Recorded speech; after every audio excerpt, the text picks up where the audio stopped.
Greetings, loves. Before we get into the video, I have to first give you this pre-recorded intro. I'm pre-recording the intros for this series primarily because I unknowingly started this project during Mercury retro.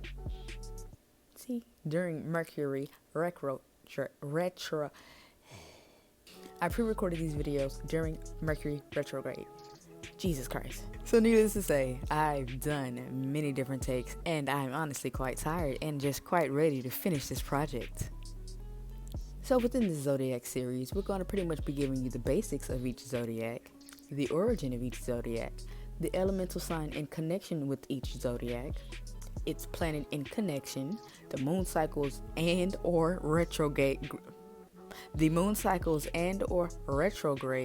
that may be occurring during these zodiac seasons, as well as your sun, moon, or Venus within each zodiac symbol. The overall purpose for the creation of these videos is quite literally just to raise spiritual awareness. It's quite literally just to be one of the light workers who assists in raising the vibration of our planet as a whole.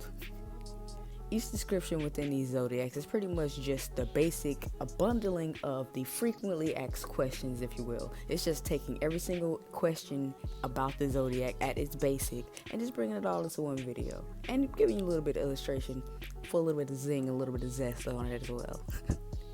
So without further ado, let's get into it. Sagittarius, the archer. According to Greek mythology, Sagittarius, or Chiron, son of the Titan Kronos, was one of the many centaurs within his region. However, he differed from the other centaurs, being that he was only half man and half horse, whereas the other centaurs were born of the sun and rain clouds. One tragic day, Chiron was accidentally shot by a poisoned arrow from Hercules. Even though he was a great physician, he could not heal himself.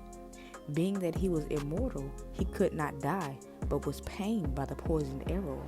In order to die, Chiron offered Prometheus his immortality. Prometheus was being punished by the gods for giving fire to man. So by Chiron giving Prometheus his immortality, he was then given the ability to die. Zeus, king of the gods, saw the kindness that Chiron gave and immortalized him in the stars as the constellation Sagittarius that we know today. Sagittarius is the 15th largest constellation. It occupies an area of 867 square degrees. It is located in the 4th quadrant of the southern hemisphere, otherwise known as SQ4, and can be seen at latitudes between 55 degrees and -90 degrees. Sagittarius can be seen within the northern hemisphere around summertime and within the southern hemisphere in the wintertime. So while we're out here in space, the planet in connection with Sagittarius is Jupiter.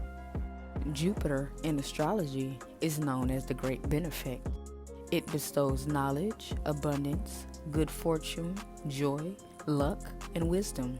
It brings virtues of kindness, compassion, generosity, temperance, perspective, and objectivity. Jupiter is expected to go retrograde September 4th through December 30th of 2023. And speaking of cosmic cycles, on November 27th, we have a full moon in Gemini, and on December 12th, we have a new moon in Sagittarius.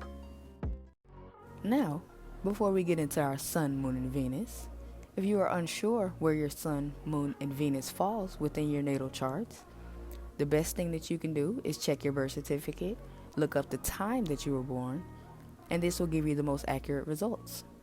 Now let's get into it. Those born with the sun in Sagittarius have an emphasis on expansion, positivity, and growth. They view life as being best seen as a journey rather than a destination. The sun in Sagittarius needs to experience life as an adventure to discover what is over the next horizon or how far one might go. To this end, those born under Sagittarius tend to love a challenge, finding ways to push the envelope to broaden their perspectives. Those born with their moon in Sagittarius are likely to be innately optimistic, expansive, and positive in their point of view. Sagittarius is a fire sign, and so accentuates the passionate, idealistic, and creative dimensions of life. Sagittarius is also mutable in action, which means you are likely to have an innate need for variety and change. When passion and variety combine, there is often a deep calling for freedom. Because the moon is your natural response to things, or where you feel at home, you are likely to feel most comfortable roaming free, exploring your world and expanding horizons wherever possible. Those with their Venus in Sagittarius tend to be open-minded and honest. They talk the truth and do not sugarcoat the truth.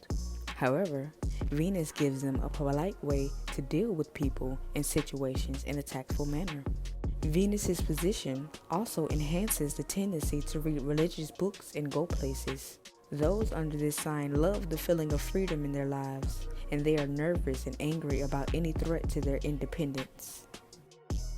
So as we head back to Earth, the elemental symbol for Sagittarius is fire. The fire element is considered to be the first element that was born when the universe was created. Fire is attributed to transformational and purifying powers. It can give warmth and enable life, and it can also burn and destroy. In the spiritual plane, fire stands for light, and in the physical plane, it is the sun or flame. The fire element symbolizes incredible energy, activity, creativity, passion, freedom, power, love, vision, anger, strength, and so much more. The fire element is associated with the summer season, and its corresponding direction is south, and it is symbolically represented as a triangle pointing upwards. And that about sums it up. I was going to do an individual ending for each one of these videos, but I can't say it's time. I was going to say time is not permitting, but you make time when you need to. So no, this is spirit talk, so I'm going to keep it real. God said keep it simple, so I'm going to keep it simple. And also the basics of these videos is pretty much just to deepen the knowledge that you may already hold. As we begin our spiritual journey, we kind of already pick up on bits and pieces of each of we kind of pick up on bits and pieces here and there. And the issue with that is the fact that most of it is like in bits and pieces because all of the information is scattered. Some of it few and far in between. So to start off the year, I wanted to start off with something kind of simple. Something that we all already kind of know, but need a bit of a refresher on is the best way to put it. As well as up-to-date dates on what is going to occur within the energies of the whole year of 2023. Within each video, I've supplied the moon cycles that's to occur within each season, as well as the retrogrades to occur within each season, to keep us all kind of up to date and prepared is the best way to put it. It's best to be a warrior in a garden than a gardener at war. So it's best to have the knowledge and not need it versus needing the knowledge and not having it is the best way to put it. When you know what's to occur in the sense of the collective energy, when you know what's going to occur with the collective energy, like with moon cycles and retrogrades and the seasons changing and all that good stuff, you're better able to prepare for what's to occur for the next day, for the next season, for that next week, for that next month. And that's one main reason why I wanted to go ahead and get these videos out at the beginning of the year, so that you can prepare for the rest of the year, so that you're not feeling blindsided at every single mother flipping turn, figuring out after the fact that, oh snap, it's retrograde, or figuring out after the fact that, oh snap, a new moon cycle is coming up, a solar eclipse is coming up, a lunar eclipse. I ain't gonna lie, we got some amazing things coming this year, honestly. I don't expect you to watch each and every single horoscope video that I've created. And to be honest, most of the videos were just for artistic quality. To be real, these were just supposed to be, these literally was just supposed to be pictures that I've created and did time-lapse videos with it. Like, I'm a behind-the-scenes kind of person. I don't really like getting out in the forefront, but it's what I'm being called to do. It's a new year. It's new things. It's a new year. It's evolved things. Whew, and the fact that we came into the new year under retrograde just solidifies how phenomenal of a year this can be if that's what you choose for it to be. So, another reason why I said I don't expect for you to watch all of the horoscopes, I will also be supplying a chart, I'll also be creating a chart of all the moon cycles that is going to occur this year by date versus by season. So you can just see the date, know the date, mentally mark it down, and it's going to be by month, kind of like this.